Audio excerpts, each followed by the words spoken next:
One channel, different shows, everything entertaining. Make a Path presents Let's Talk. Before we meet Negan in the Walking Dead comics, we meet a small group of thugs called the Saviors. Before we meet the Saviors, Rick has to find Jesus. Literally. Let's talk.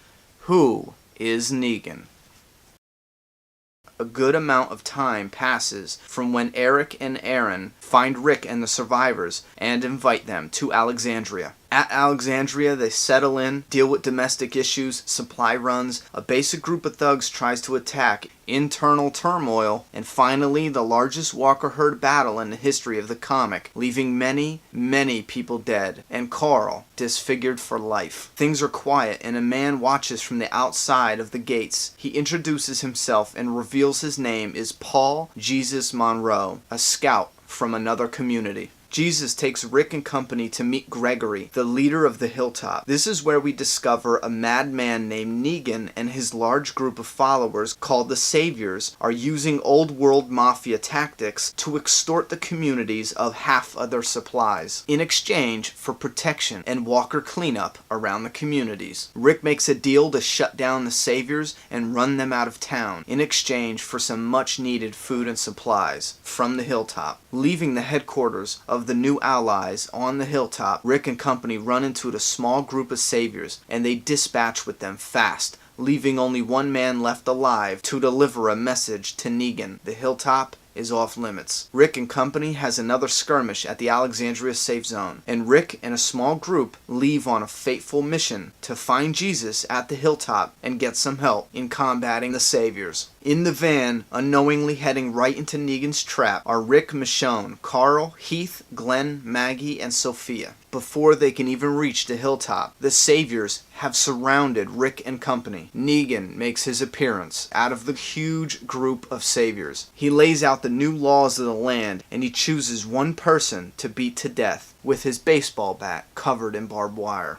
And he tells Rick in the most vulgar way possible, Rick now works for him, so forget about ever living in whatever paradise he thought he had in Alexandria. Negan says, we follow rules to keep us alive. We survive, we provide security for others, and we bring back civilization, back to the world. We are the Saviors. Negan and his men live at the factory. It's actually a factory. The exterior is surrounded by impaled zombies, zombie torsos, zombies chained up from cars, and everything else. It's like Michonne's Walker pets. They seem to protect the headquarters by keeping it hidden from other walkers. It also stops invaders from mounting an attack. Inside the factory, not all the people inside are soldiers. They're other survivors. Unluckily to them, they ran into people like Negan, who took them in. The people inside the factory earn points to trade for goods and services. Negan uses this to his advantage, especially to the women. If a woman chooses to become Negan's wife, and he has many, they are dressed in sexy lingerie, and they all live in the same area, like Negan's own personal Playboy mansion room. These women do not have to earn points for food or survival anymore. They are his.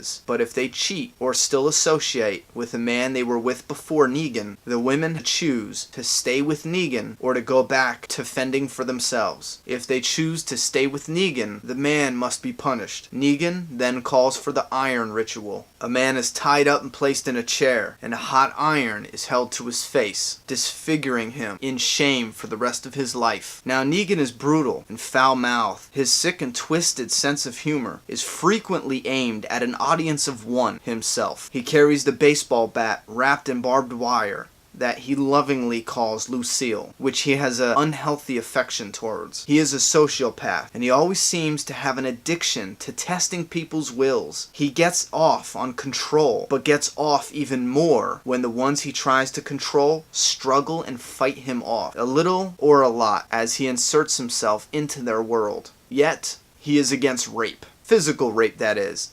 Because figuratively, he rapes the lives of everyone he comes across. even his own men. Negan will successfully get Rick to follow his orders, but it doesn't last long. Right from the very beginning, Rick was always planning his attack. What happens next leads to bloody battles in this new world, unlike anything we have ever seen so far. The body count will mount on both sides. A safe place will crumble in ruins. Changes will affect these survivors forever. Alliances will be made, and the world of the Walking Dead will be consumed in all-out war.